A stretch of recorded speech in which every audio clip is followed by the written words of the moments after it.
Noli kalau hasalit makampeng mabdurel hansi ma hoy na usia sa alekat. Haimlum. Hemluin. Bapa mama hemluin oh.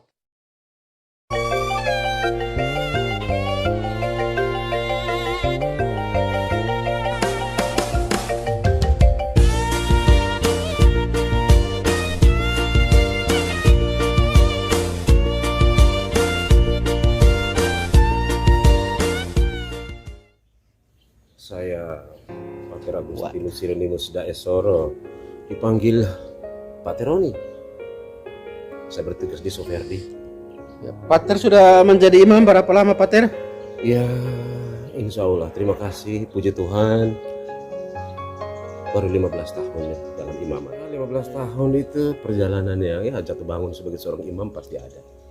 Sesuai dengan moto saya itu Mazmur 139 ayat 1. Tuhan, Engkau tahu. Berjalan bersama Tuhan seperti tadi diseringkan, kadang-kadang saya tidak setia. Tetapi Tuhan tetap setia. Justru kesetiaan saya itu karena kesetiaan Tuhan yang tiada pupus dalam perjalanan panggilan saya. Mazmur berapa, Pater? 139 ayat 1. Mazmur 139 Tuhan ayat. Engkau kenal, Tuhan Engkau tahu. Tuhan Engkau kenal. Luar biasa, Pater. Bagaimana pengalaman suka duka? Ada tawa dan tangis sebagai seorang imam? Of course. Selalu ada setiap saat, setiap hari dalam tugas-tugas yang diberikan kepada saya. Ada jatuh bangunnya pasti. Dan ya itu sudah panggilan saya sebagai seorang imam. Saya tahu itu di Prokibolan, itu di Belo Selatan sana. Ya, orang Bolan selamat kalau kita kutumu. Lalu setelah itu saya dikembalikan. Saya kembalikan dari Lero dan berkaul pada tanggal 15 Agustus 2005. 2005 ya. 2005 saya 2005 ingat ya. awal pertama 2005. Dan penempatan saya itu Provinsi Timur juga. Provinsi Timur. Setelah di Provinsi Timur, Pater pernah kemana mungkin? Pernah Saya ke Naikake. Naikake. Oh ya, Naikake ya. Itu di Cinta pertama. Bandung Sorongti. Cinta pertama. Cinta Di pertama. situ justru saya belajar banyak hal, bagaimana bermisi, bagaimana berada bersama dengan orang-orang kecil. Dan itu yang membuat saya bisa bertahan, karena saya belajar dari orang-orang kecil. Dan pastor saya waktu itu seorang misionaris, Pater Wolfgang Jerome, misionaris sejati yang adalah seorang Jerman, tapi dia hidup sebagai seorang dawan, lebih dawan dari orang lain. Luar biasa. Jadi, Pater di Eban berapa tahun, Pater? 2, 3, hampir sampai 1 tahun. Tidak sampai setelah itu, Pater kemana lagi dari situ? Karena kebutuhan dan juga kekurangan tenaga di formasi, saya mendapat SK ke novisiat.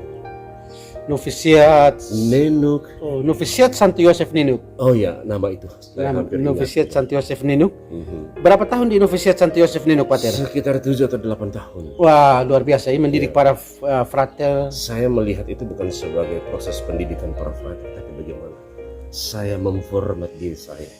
Saya pikir saya ke sana, saya ikut bertemu dengan mereka dan mengajar mereka bagaimana, tapi justru saya belajar dari para novis bagaimana bertumbuh, bagaimana menjadi seorang imam yang baik, bagaimana menjadi teladan bagi mereka. Dan di situ banyak hal saya dibentuk. Dari Pater di sana 7 tahun. Dari sana kemana lagi? Dari sana? Oh ya, kebetulan waktu itu juga disuruh saya ke Filipina. Saya sempat di Filipina. Oh, Pater ke Filipina. Luar biasa ya? Tidak luar biasa. tidak biasa dilihat. Tidak biasa dilihat. Ya, terus dari Filipina kembali kemana lagi? Saya kembali ke provinsi asal, Provinsi Timur. Dan saya ditempatkan di Soferdi Oebufu. Sudah hampir 2 tahun di sini. Oh, sudah di Oebufu ya, Oebufu Kupang. Oh ya, Oebufu itu di Kupang. Di Kupang kota ya, provinsi. di kota provinsi ya, Pater. Luar biasa. Pater Hieronymus Daesoro luar biasa sekarang di kota Kupang. Bagaimana, ada pengalaman sedikit mungkin suka selama menjadi seorang imam? Ya, sebagaimana hidup berkeluarga, setiap panggilan itu pasti ada suka dan duka. Ada saat-saat di mana saya mengalami kegembiraan, tetapi Tetapi ada saat-saat di mana juga saya harus memikul salib dengan tugas-tugas yang saya ambil. Dan itu pengalaman-pengalaman seperti ketika saya ditempatkan pertama di Provinsi Kakek. Bagaimana saya harus belajar bahasa, harus beradaptasi ada bersama dengan mereka. Dan itu tidak gampang sih. Tetapi puji Tuhan, karena Tuhan tahu, Tuhan kenal siapa saya, Tuhan memberikan roh keberanian, roh pengetahuan. Saya belajar, saya menemukan bagaimana menjadi orang dawan dan bagaimana menjadi imam Allah di tengah-tengah orang yang sederhana. Dan justru kesederhanaan mereka itu emas. Dan itu pengalaman-pengalaman. Ya, saya pergi ke paroki tidak seperti di Kupang harus bersepeda atau bermobil.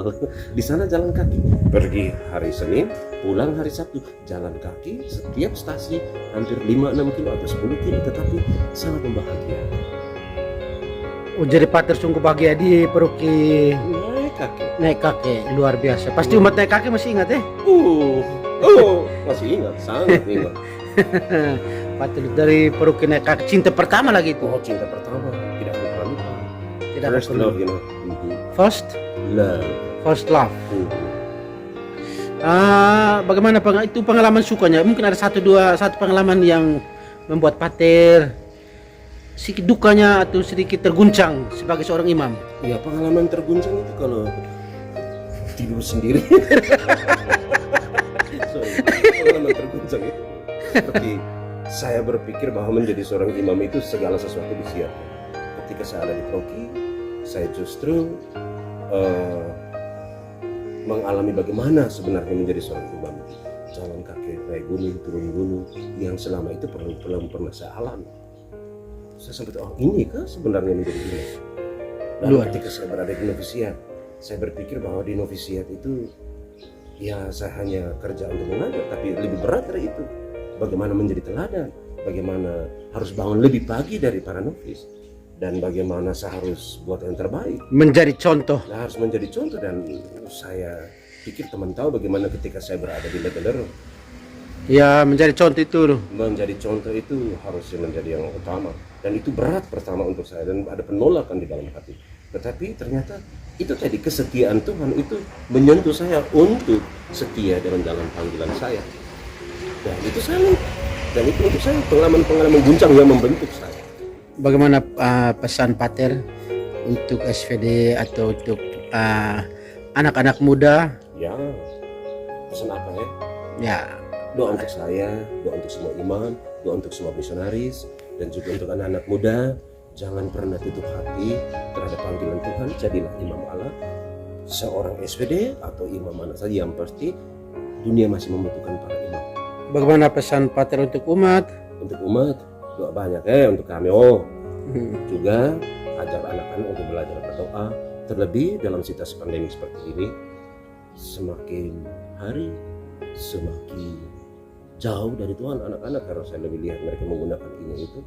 Teladan itu penting. Baik, terima kasih Pater Hieronymus Dasoro SVD. Terima kasih juga, kalau ada waktu tanya-tanya lagi dan jangan post. Terima kasih.